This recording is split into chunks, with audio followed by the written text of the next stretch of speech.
சிறிய கட்சிகளை நம்பி ஆட்சி அமைக்கக்கூடிய ஒரு நிலையை மக்கள் உருவாக்கியிருக்காங்க. அது மகிழ்ச்சின்றீங்களா? மகிழ்ச்சி. 12 பேர் வச்சு 118 வச்சுக்கிட்டு இவரு ஆட்சி நடத்தினா, இவரு போம்போது லைட்டா கால்ல இடிச்சுட்டு போயிட்டாருன்னா கூட, என் கால இடிச்சுட்டேன்னு ஒருத்தன் போயிட்டான்னா கூட ஆட்சிக்கு வந்துரும். அப்ப இப்ப காங்கிரஸ் ஏற்கனவே பெரிய தப்பு பண்ணாங்க. தாவேகா கூட சேர்ந்திருந்தா, இன்னைக்கு காங்கிரஸ் 40, 50 எம்எல்ஏ கையில வச்சிருப்பாங்களாம். விஜய் எந்த தொகுதியில வந்து ரிசைன் பண்றாரோ, அந்த தொகுதி வந்து திரும்ப பை எலக்ஷன்ல சீட்டு பாமகக்கு குடுக்கணும்னு அத ஒத்துக்க சொல்றாங்கன்றதும் மாட்டாங்க. பேச்சு. ஏன்னா, மிகப்பெரிய கூட்டணி ஆயிடுவாங்க அவங்க. தமிழ்நாட்டிலேயே பாமக, மக்கள் நல கூட்டணி, காங்கிரஸ், தாவேகா. என்ன ஆகும்? இவங்க தான் அடுத்த 15 வருஷத்துக்கு இருப்பாங்க. 2 எம்எல்ஏக்கு ஒரு மினிஸ்ட்ரி கிடைக்குதுன்னா, வாழ்க்கையில எங்கேயாவது கிடைக்குமா அது? இந்த மாரி சந்தர்ப்பம் கிடைச்சா மட்டும் தான் கிடைக்கும். பாஜகன்னா ஒரே ஒரு எம்எல்ஏ தானே.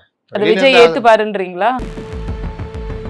இப்போ இவங்க தாவேகாக்கு ஆதரவு குடுக்காமயே இருந்து, காங்கிரஸ் இவங்க எல்லாம் போயிட்டாங்கன்னு வச்சுக்கங்க. திமுக காலியாகும். திமுக பலவீனம் ஆகும்ன்றது ஒண்ணு.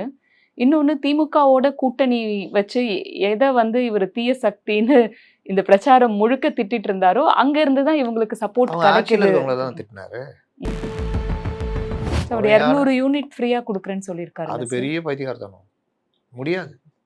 மாசந்தோறும். மாதந்தோறும் எல்லாருக்கும் இல்லையா? அத முடியவே முடியாது. ஏற்கனவே ஒரு மோனோபாலி ஆதிக்கம் இருக்கு. அத ஒழிச்சு சினிமா வந்து எல்லாரும் இப்ப எதிர்பார்க்கறது என்னன்னா, இவரே பாதிக்கப்பட்டிருப்பாரு.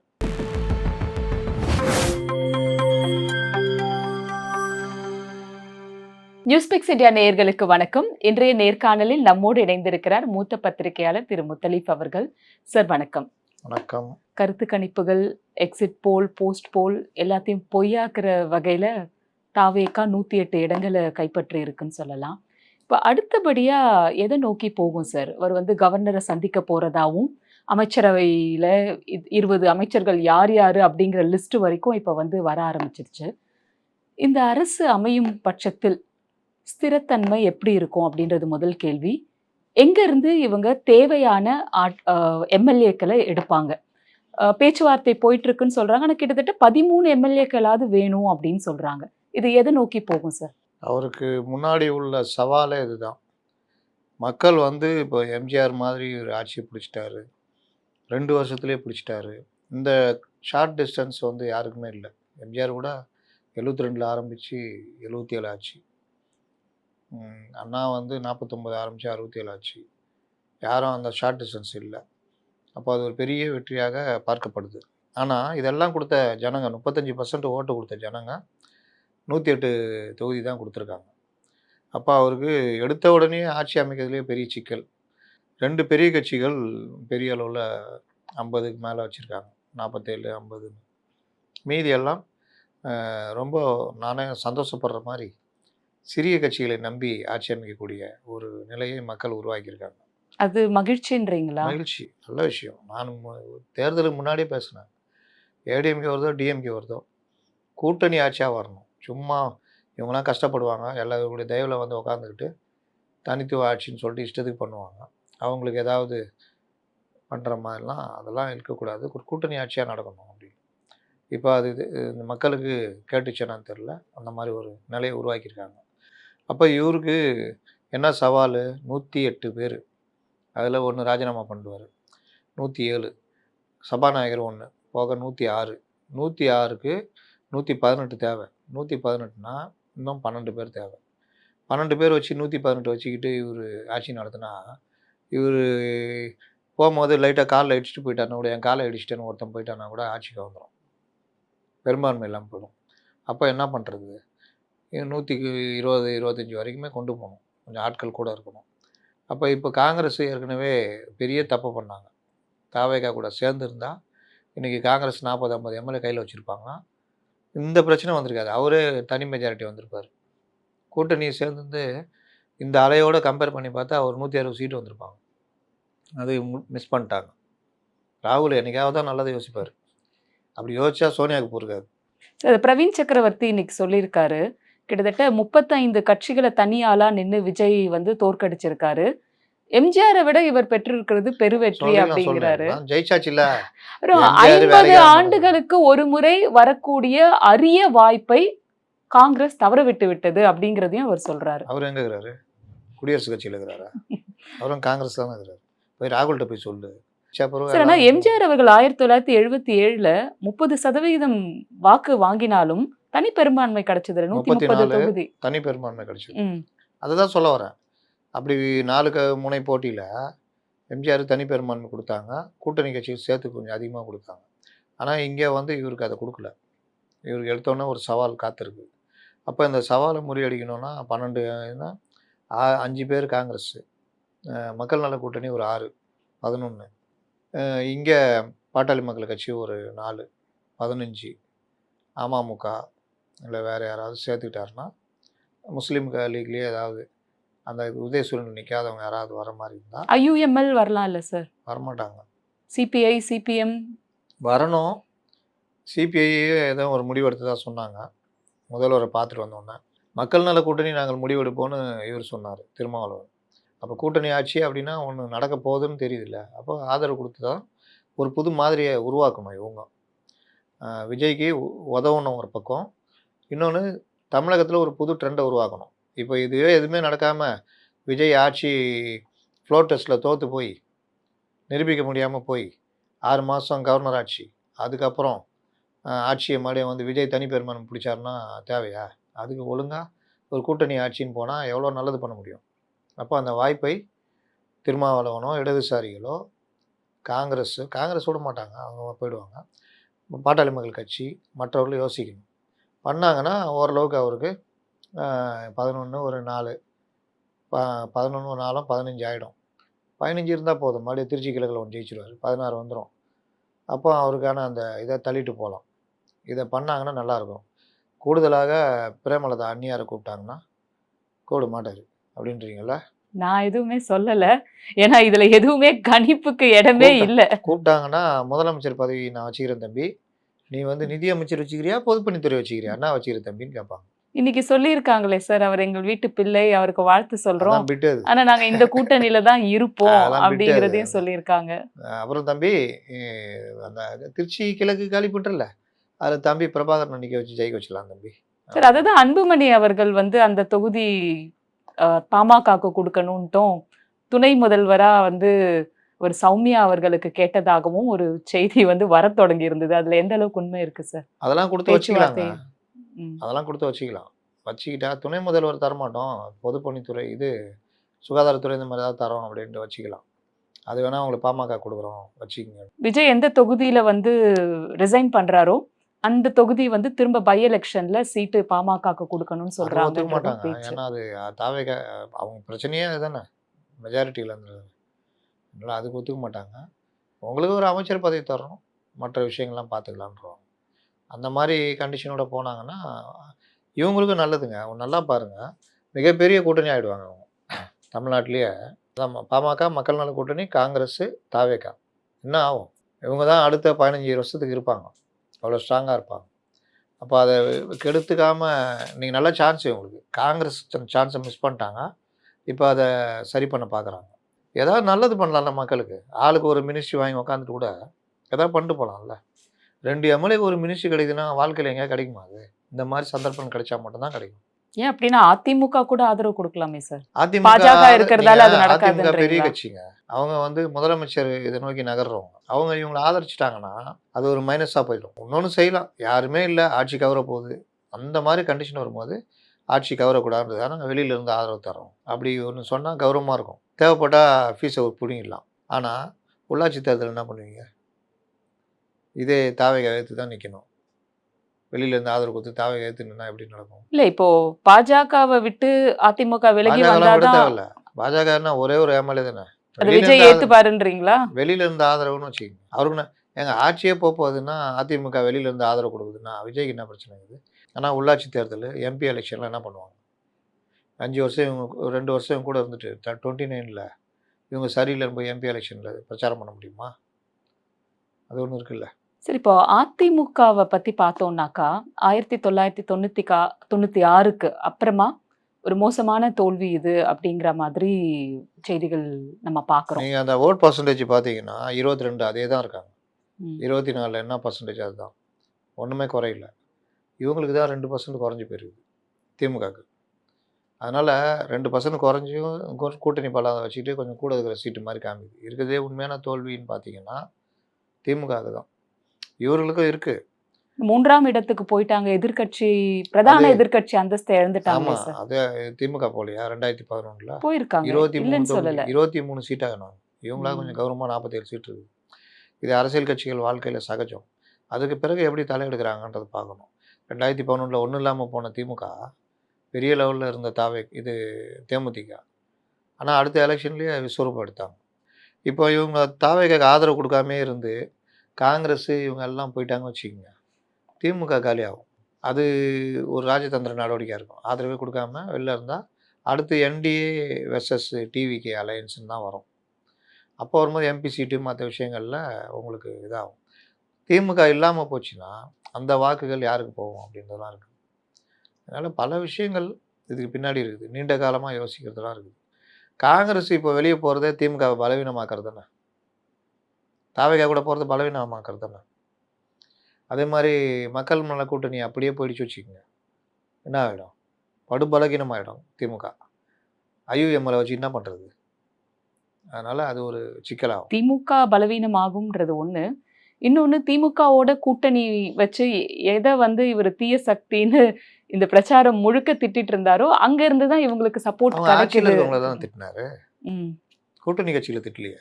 ம். திமுக ஒரு தீய சக்தினாரு. So அவங்களோட இணைந்து இருந்தவங்க தானே இவங்கெல்லாம் அது இணைஞ்சுன்னா ஆட்சியில் இவ்வளவு பங்கு ஆண்டு இல்லையே. காலம். ஆட்சியில் பங்கு இல்லையே. ம். கூட்டணி கட்சியில் இருந்தாங்க. அதோடைய பலனை தானே இப்போ அனுபவிச்சிருக்காங்க. 2 சீட்டு 1 சீட்டுன்னு போயிட்டாங்க.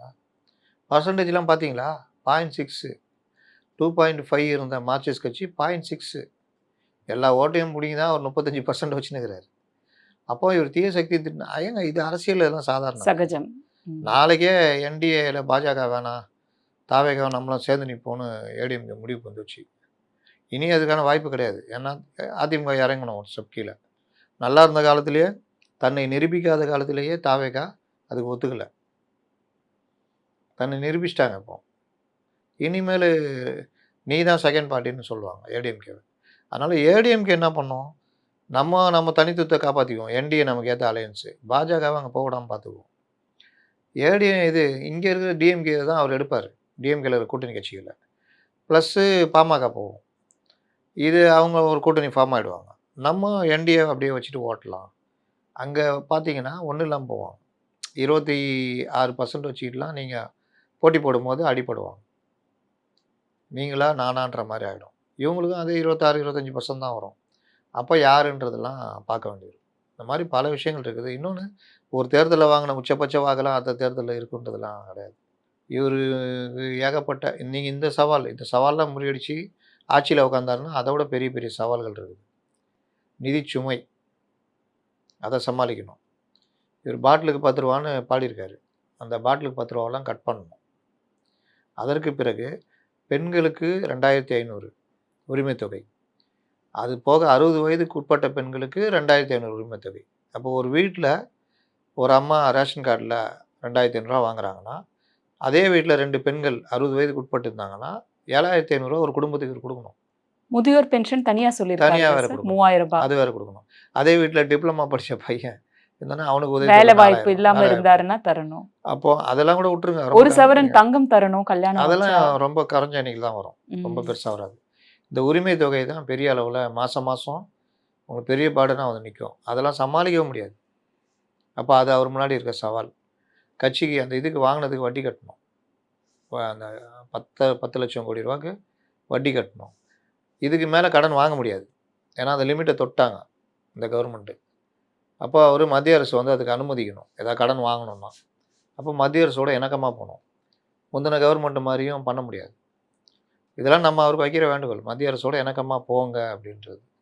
அதே மாதிரி டாஸ்மாகில் இடி சொன்னது பாதி அளவுக்கு வெளி சந்தையில் விற்கிறாங்க. டாஸ்மாகில் இல்லாமல் விற்கிறாங்க. இணையாக அதில் வருமானம் போகுதுன்னு சொல்லிட்டு அந்த தனியாருக்கு சில பேருக்கு போகுதுன்னு. அதெல்லாம் கட் பண்ணி டாஸ்மாக் சரக்கு டாஸ்மாகே வரணும். டாஸ்மாக் மூலிமா தான் விற்கணும் அப்படின்னும் இந்த FL2 அதெல்லாம் மேலே நடவடிக்கை எடுத்து இந்த தனியாக விற்கிறாங்கள்ல அதெல்லாம் கட்டுப்படுத்தி போதை இல்லாத ஒரு தமிழகத்தை உருவாக்குறதுக்கான முயற்சியில் கடமையாக இறங்கணும். அப்போ போதை தான் இல்லாத தமிழகம்னா மது விலக்கு தானே சார் கொண்டு வரணும். மது விலக்கை உடனே கொண்டு வந்துட முடியாது. ம். அப்போ மது விலக்கை மது கடைகளை படிப்படியாக குறைக்கிறேன்னு சொல்லி நீங்கள் அந்த லீக்கேஜ் எல்லாம் சரி பண்ணீங்க வச்சுக்கோங்க, உங்களுக்கு வருமானம் அதில் கொஞ்சம் பெரிய வரும். இப்போ 48,000 கோடி வருதுன்னா, இந்த லீக்கேஜ் எல்லாம் சரி பண்ணால் 60,000 கோடி ரூபா வரும். அப்போ எடுத்தோன்னே உங்களுக்கு 12,000 கோடி ரூபா. அப்போ மாதத்துக்கு 1000 கோடி ரூபா எக்ஸ்ட்ரா வர ஆரம்பிச்சிடும். பாட்டிலுக்கு 10 ரூபா கூட அதில் சேர்த்துட்டீங்க வச்சுக்கோங்க, அதில் ஒரு அமௌண்ட்டு வரும். இது எல்லாத்தையும் வச்சுக்கிட்டு இது ஒரு 500 கடை குறைக்கிறேன்னா, கள்ளு கடைங்களை திறந்தீங்கன்னா, அவன் கொஞ்சம் குடிக்கிறது உடம்பு பாதிப்பு இல்லாமல் கல்லுகளை குடிச்சிட்டு போவான், வீட்டுக்கு ஏதாவது துட்டு எடுத்துகிட்டு போவான், ரொம்ப குடும்பங்கள் வாழ்த்தும். இதுக்கு பிறகு நீங்கள் மது கடைகளை குறைக்கிறதோடு இல்லாமல் மாற்று பொருளாதாரம் யோசிக்கணும். சட்டம் ஒழுங்கில் கடுமையான நடவடிக்கை எடுக்கணும். இந்த கடுமையான நடவடிக்கைனா என்கவுண்டர் கிடையாது. இதை அவங்க பண்ணாங்களே, என்கவுண்டரு, லாக்அப் மரணங்கள், இந்த மாதிரி விஷயத்துக்கெல்லாம் கடுமையான நடவடிக்கை எடுக்கணும். காவல்துறை அதிகாரிகள் சரியான அதிகாரிகள் நியமிக்கணும். தப்பு செஞ்சால் யாராக இருந்தாலும் தூக்கி இடமாற்றம் பண்ணுவோம், தூக்கி அடிப்போன்றத காவல்துறை அதிகாரிகளுக்கு பதிய வைக்கணும். காவல்துறை அதிகாரிகள் சொல்கிறதெல்லாம் கேட்கக்கூடாது, ஆனால் கேட்காமலும் இருக்கக்கூடாது. உங்களுடைய உளவுத்துறையை ரொம்ப ஸ்ட்ராங்காக வைக்கணும். தகவல் வரலைன்னா ஒரு வழி பண்ணிடணும். நீங்கள் அணுகுவதற்கு எளிதானவராக இருக்கணும். அந்த மாதிரி அணுகுவதற்கு எளிதானவராக, கட்சியை கட்டுப்பாடாக தன்னுடைய ஒரு குடும்ப கட்சி மாதிரி அந்த இதை கொண்டு போகிறதில்ல, கலைஞர் மாதிரி இருக்கணும். உளவுத்துறை, காவல் அதிகாரிகளை, சட்டம் ஒழுங்கு இதை மெயின்டைன் பண்ணுறதில்ல, ஜெயலலிதா மாதிரி இருக்கணும். கட்சி தொண்டர்கள்ட்ட, பொதுமக்கள்கிட்ட அணுகிற மாதிரி விஷயங்களில் எம்ஜிஆர் மாதிரி இருக்கணும். கனிவு காட்டுதலில் அண்ணாதுரை மாதிரி இருக்கணும். திட்டங்களில் மனிதாபிமானம் காட்டுதலில் காமராஜர் மாதிரி இருக்கணும். இவ்வளோ இருக்க முடியுமா? இருந்தாருன்னா இதெல்லாம் உங்க எதிர்பார்ப்பா சொல்றீங்கன்னு நான் பார்க்குறேன். வேற என்ன எதிர்பார்ப்பு தான். அப்பா அதெல்லாம் பண்ணாருன்னா அவர் ஒரு பெஸ்ட்டு சீஃப் மினிஸ்டர்.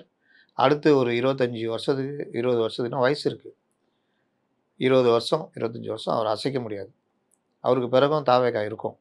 அப்போ அந்த மாதிரி விஷயங்களில் அவர் எந்த அளவுக்கு நடக்க போகிறார், வாய்ப்பு கொடுத்த மக்களுக்கு உச்சத்தை விட்டுட்டு வந்து இந்த மக்களுக்காக வந்தேன்னு சொன்னவர், இதே மாதிரி திராவிட கட்சிகள் பாதையிலேயே டெண்டருக்கான இது, லஞ்சம், அதிகார துஷ்பிரயோகம், காவல்துறை அராஜகம், இந்த மாதிரிலாம் போனாருன்னா எப்படி இந்த மக்கள் ஏற்றி வச்சாங்களோ அப்படி கீழே இறக்கி விட்ருவாங்க.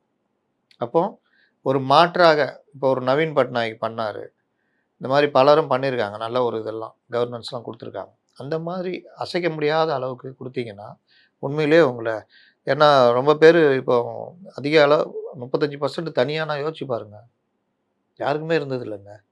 ஏடிஎம்கேக்கு மட்டும்தான் அது இருந்தது. எம்ஜிஆர் ஜெயலலிதா இருந்தபோது 38%லாம் தொட்டாங்க ஜெயலலிதா. அந்த மாதிரி வாய்ப்பு இப்போ இவர் கிடச்சிருக்குது. அதை சரியாக பயன்படுத்திக்கணும். இப்போ மின்சாரம் இருக்குது, மின்சாரத்தை ஒரு யூனிட் கூட உற்பத்தி பண்ணாமல் அதிக விலை கொடுத்து யூனிட்டுகளை வாங்கி இங்கே மக்களுக்கு கொடுக்குறது, மற்றது பயன்படுத்துகிற வேலைலாம் இருந்தது. இதை எல்லாத்தையும் நீக்கிட்டு ஒரு 200 யூனிட் ஃப்ரீயா கொடுக்குறேன்னு சொல்லியிருக்காரு. அது பெரிய பைத்தியக்காரத்தனம். முடியாது. மாதந்தோறும் எல்லாருக்கும் இல்லையா? அதை முடியவே முடியாதுங்க. ஏற்கனவே நஷ்டத்தில் 1 லட்சம் கோடி ரூபா நஷ்டத்தில் ஓடிட்டு இருக்குது. அப்போ அதை அந்த திட்டத்தை சற்று மாற்றி மாதந்தோறும் மின் கட்டணம் நாங்கள் கணக்கெடுப்பு பண்ணுறோம், மாதந்தோறும் 100 யூனிட்டு இலவசம் கொடுக்குறோம், அப்படி கொண்டு வந்தாருன்னா ஓரளவு தப்பிப்பார். மாதந்தோறும் மின் கட்டணம்னா நஷ்டம் கொஞ்சம் வரும், ஆனால் மக்களுக்கு பெரிய ஒரு சுமை குறையும். அப்போ அந்த மாதிரி விஷயங்களில் கவனம் செலுத்துறது. இது இல்லாமல் அந்த மின்சாரத்துறையில் நடக்கிற ஊழல்கள், முறைகேடுகள், இந்த நிலக்கரி கொள்முதல் நடக்கிறது, இது எல்லாத்துலேயும் அதிகாரி வருவாங்க, இல்லை அது சம்மந்தமான ஆட்கள் வருவாங்க. இப்படி பண்ணிங்கன்னா இவ்வளோ சம்பாதிக்கலாம், இவ்வளோ கமிஷன் தரோம். அந்த நிலக்கரியிலேயே குவாலிட்டியில் நல்ல குவாலிட்டினா நல்லா எரியும், உற்பத்தி ஸ்பீடாக இருக்கும்.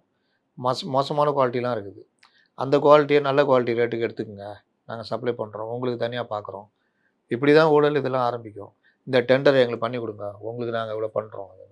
அதனால தான் அந்த டெண்டருக்கு எதிராக போராடுற மக்கள் மேலே நமக்கு பரிவு பச்சாத்தாபமாக வரமாட்டேங்குது, கோபம் தான் வருது. கஷ்டப்பட்டு டெண்டர் போட்டு எல்லாம் ஏற்பாடு பண்ணால் அந்த மாதிரி உட்காந்து போராடிட்டு இருக்காங்களே. அப்படி இல்லாமல் எளிய மக்களுடைய கஷ்டத்தை நினைக்கணும். சென்னை நகருக்குன்னு தனியாக ஒரு இதை பண்ணணும். அம்மா உணவகத்தை மீண்டும் சீரமைக்கணும். அதிகார துஷ்பிரயோகம் பண்ணுறவங்கள நுழைய விடாமல் பார்த்துக்கணும். எனக்கு அவரு தெரியும், இவரு தெரியும், விஜய் தெரியும், விஜய்க்கு நான் இது ரொம்ப நெருக்கம், அது நெருக்கம்னு. சினிமாவில் ஏற்கனவே ஒரு மோனோபாலி ஆதிக்கம் இருக்குது. அதை ஒழித்து சினிமா எல்லாருக்கும் எதிர்பார்க்குறது என்னென்னா இவரே பாதிக்கப்பட்டிருப்பார். அப்போ எல்லா கலைஞர்களும் எளிய படங்களும் வர்ற மாதிரியான ஒரு நிலையை உருவாக்கணும். மோனோபாலி அவன் ஆட்டம் இவன் ஆட்டம் எதுவும் இருக்கக்கூடாது. எல்லாரும் வந்து ஒரு சினிமா இண்டஸ்ட்ரியில் எல்லாருமே நியாயமாக மோதட்டும் அப்படின்ற நிலையை உருவாக்கணும். இந்த மாதிரி என்னை விட்டீங்கன்னா நான் ஒரு நாள் ஃபுல்லாக சொல்லிட்டே சொல்லிக்கிட்டே போவீங்க. இருப்பேன். சரி. சரி, இப்ப கருத்து கணிப்புகள்ல இருந்து, ஒப்பீனியன் போல்ல இருந்து, எக்ஸிட் போல், போஸ்ட் போல் இது எல்லாத்துலயுமே பெருவாரியா கணிச்சது வந்து திமுக சொன்னாங்க, அதிமுக சொன்னாங்க. தாவேகா சொல்லல. எல்லாரும் எங்க மிஸ் பண்ணாங்க சார்? மக்கள் எப்படி கொடுத்துட்டாங்கன்னா, நீ அதிமுக 60,000 வாக்கு வச்சிருக்கியா, டிஎம்கே தான் நீ தான் ஜெயிச்சிருக்க 1,00,000 வாக்கு, 40,000 வாக்கு வித்தியாசத்தில் ஜெயிச்சிருக்க. இப்போ நான் இங்கே என்ன பண்ண போகிறேன், ஓன்ட்டேருந்து ஒரு 50,000 எடுக்க போகிறேன், ஓன்ட்டேருந்து ஒரு 40,000 எடுக்க போகிறேன், 90,000 இவருக்கு. அப்போ இவர் 50க்கு வந்துடுவார், இவர் 20க்கு வந்துடுவார். அதனால தான் டெபாசிட் போனது 110 தொகுதிகளில். 2 சைடுமே எடுத்துக்கிட்டாங்க. மதுரை, அந்த மேற்கு மாவட்டங்கள், தென் மாவட்டங்கள், இது சேலம், இங்கெல்லாம் பார்த்தீங்கன்னா ஃபுல்லாகவே இதுதான் காரணம், ஏடிஎம்கே உடையது. சென்னை, இங்கேயும் ஏடிஎம்கே இதையும் பிடிங்கிட்டாங்க. அதனால தான் ஏடிஎம்கே தோத்தாலும் 3வது இடம் போனது காரணம் தான். 2 சைடில் ஒரு 50,000 எடுத்தாருன்னா ஆகும். இதனால என்ன ஆயிடுச்சுன்னா, இவங்க திமுகவுடைய வலுவான கோட்டை சென்னை, செங்கல்பட்டு, காஞ்சிபுரம், திருவண்ணாமலை எல்லாம். நம்ம திருவண்ணாமலை நாயகனே போராடி தான் ஜெயிச்சார். பின்னடைவுலாம் ஆகிட்டு தான் வந்தார். முதல்வரே தோற்று போனார், பொதுச் செயலாளர் தோற்று போனார். ஒரு கட்சியில் 2 கீ போஸ்ட்டில் இருக்கிற முக்கியமானவங்க தோற்று போன வரலாறே கிடையாது. ஸோ இந்த கேடிசிசி கம்ப்ளீட் ஸ்வீப். ஆமாம், அது காரணம் 2 ஓட்டையும் எடுத்தது, குறிப்பாக திமுக ஓட்டை அதிகம் பிரித்தது. மற்ற இந்த சைடு பிரித்ததெல்லாம் காரணம் இவங்க இது. டெல்டாலேயே கால் வச்சுருக்காங்கல்ல, கொஞ்சம் தான் தப்பிச்சாங்க. டிஎம்கே தான் தன்னுடைய இதை கொஞ்சம் இது காப்பாற்றிச்சு. திருவையாறு, இன்னும் 2 3 இடம், பூண்டி கலைவாணன் ஜெயிச்சது, துரை சந்திரசேகரன் இந்த மாதிரி. ஆனால் டிஆர்பி ராஜாலாம் ஊற்றிட்டார்ல. அதனால் இது வந்து ஒரு அலை. இந்த அலையில் யார் அடிச்சுட்டு போவாங்கன்னு தெரியாது. ஜனங்க 2 பேர்ட்டையும் எடுத்து கொடுத்துட்டாங்க. இன்னொன்று ஜனங்க என்ன பண்ணாங்க, நீ கொடுக்குறியா கொடு, நீ கொடுக்குறியா கொடு, நான் யாருக்கு போடுறேன்னு போடுறேன்னு போட்டாங்க. அப்போ ஓட்டுக்கு பணம், இந்த இதெல்லாம் வந்து இனி வருங்காலங்களில் அரசியல்வாதிகள் நினச்சி பார்க்க மாட்டாங்கன்னு நினைக்கிறேன். என்ன கொடுத்தாலும் அவன் அவன் இஷ்டத்தில் நான் போடுறான், எது கொடுக்கணும் இது அப்படின்னு ஒரு நல்ல விஷயமா நல்ல பார்க்கலாம். விஷயமா பார்க்குறேன். சார், அண்ட் இன்னொன்னு, விஜய் பண்ண பர்சனலைஸ்டு கேம்பெயின்ஸ் வந்து பயங்கரமா ஒர்க் அவுட் ஆயிருக்கு. லாஸ்ட் மினிட் நிறைய பேரோட மனநிலை மாறி ஓட்டு போட்டதுக்கு அது காரணம்ன்றாங்க. குறிப்பா வந்து குழந்தைங்களை வச்சு வீட்டுக்குள்ள இருக்கிற குழந்தைகள் அழுத்தம் கொடுக்கறது. ஸோ இந்த மாதிரி ஓட் பேங்க் ஏங்க வந்து குழந்தை நிறைய சொன்னா இழுத்தாரு. குடிக்கிறத விட்டுருவானா? ஒரு 15 வயசு பொண்ணு, அப்பா நீ குடிக்காதன்னு சொன்னா குடிக்கிறத விட்டுருவானா? ஆனா பல பேர் வந்து அப்படி கேட்டதை நம்ம பாக்குறோம். கேட்டாங்க. ஏங்க வைரல் ஆச்சு, இந்த வீடியோக்கள் வைரல் ஆச்சு. சில பேர் வேணும்னு செட் பண்ணிலாம் பண்ணாங்க. ஒரு பையன் அழுவான், என்னடா பிரச்சனைன்னு அம்மா கேட்கும். இப்போ அது ஒரு ஃபேஷனாக போச்சு. வீட்டில் காலைல எஞ்சி பல் தேய்க்கிறத எடுத்து ஒரு வீடியோ போடுறாங்க, அதை ஒரு 1000 பேர் பார்க்குறான். அப்புறம் ட்ரெஸ் பண்ணி தலை வாரதை வீடியோ போடுறாங்க. இந்த இல்ல, அந்த மாதிரி மோகம் அதிகமா இருக்கிறதால தான் அந்த இன்ஃப்ளூயன்ஸும் இருக்குன்ற நான் இருக்கு. இல்லைன்றீங்களா? ஆஹா, இது வந்து அவர் சொல்கிறத வந்து வந்துச்சுன்னு சொல்கிறீங்களா, அதுக்கு சொல்கிறேன். அவர் கேட்டதை வச்சு, இந்த பொண்ணுங்க சொல்கிறத வச்சுலாம் அதெல்லாம் கிடையாது. அப்படி பார்த்தா நான் இன்னொரு தப்பு கணக்கு போட்டோம் நம்மலாம். இஸ்லாமியர்கள் இவருக்கு வாக்கு அதிகம் அளிப்பாங்க, எல்லாம் பெரும்பாலும் திமுக தான் போட்டுக்கிறாங்க. அதனால தான் இவருக்கு மெஜாரிட்டி கிடைக்கல.